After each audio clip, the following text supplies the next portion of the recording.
Hi, I'm with etrailer, and today we're talking about our Atlas custom fit gas strut on our 2002 Chevrolet Blazer. Now this is going to be able to fit a lot of different vehicles too. What I recommend doing though is just plugging in your vehicle's information into our fit guide to find which one's going to be the best fit for you and fit you correctly. But the main appeal to this is it's going to be something that's going to make your life just a little bit easier, because when you are using these, a lot of times, if you don't want to push it up all the way, or if yours are kind of wearing out on you, they're going to not hold themselves up. And if they're not holding themselves up, and you need to reach into the back of your car, that's going to be kind of hard to do, because that's constantly going to be applying pressure to the top of you. You also want to make sure that you're getting the correct ones, because today we're talking about the back window. Now there are going to be different versions that will work for your hood, or if you have a hatch, there's going to be other options. They're all going to work pretty much the same. The way they're going to work is you're going to have inside of here, there's going to be these wipers that keep the inside of this grease, so it's going to last you a long time, and it's going to help propel these up and hold them into place. And it's also going to prevent this from slamming shut too. And something you want to think about too is when you are replacing one of these, is you probably want to replace both of them. And that's going to be for a few reasons. The first reason is if one's going bad, the both are probably going bad, especially if they are the OEM parts. And the second part is if you have one of two different brands or one of two different wearnesses of how long you've had them, it's probably going to operate differently. So if I go to try to shut this or open this up, they're probably going to work a little bit differently and not give you a good, smooth, gradual lift. To give you an idea of what we have at the moment, before we actually put the new ones on, you can see that this is really falling in on itself a lot more, and while it does have some pressure to it, it's not really holding itself up. So that's going to be one of the main reasons we're replacing this today too. Actually installing these is going to be pretty quick and easy. I installed one of them off camera just so it would hold itself up, so it's a little bit easier to show you guys.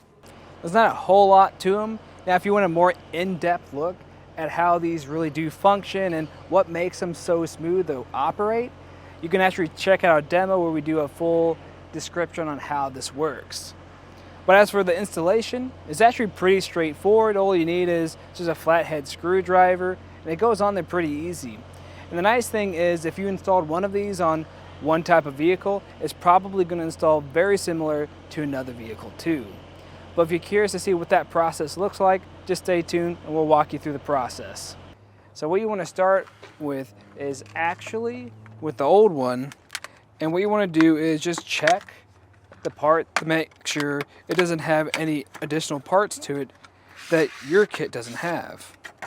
So what I like to do is just hold them up side by side, make sure we have that retaining clip, this bracket up at the top, and make sure we have that on the other side too. Everything looks the same, so we can actually start putting this on. When everything looks good, I'm just going to take my flathead screwdriver, you probably want a smaller one for this too, and apply pressure underneath that retaining clip. And you're just trying to pry this up. Since our new kit already has some of these, we won't need this either, so I can fully remove this. Just move it somewhere else. Sometimes it's going to want to grab on, not be removed. Just kind of work with it some, it'll come off. After you remove this one, you just come down to the bottom and remove this second one. And when you are removing those clips, just make sure you have a hand on this, just in case it falls out, because sometimes it will.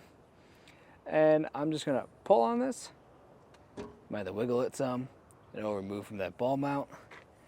Just do the same thing on the other side, and you're good there.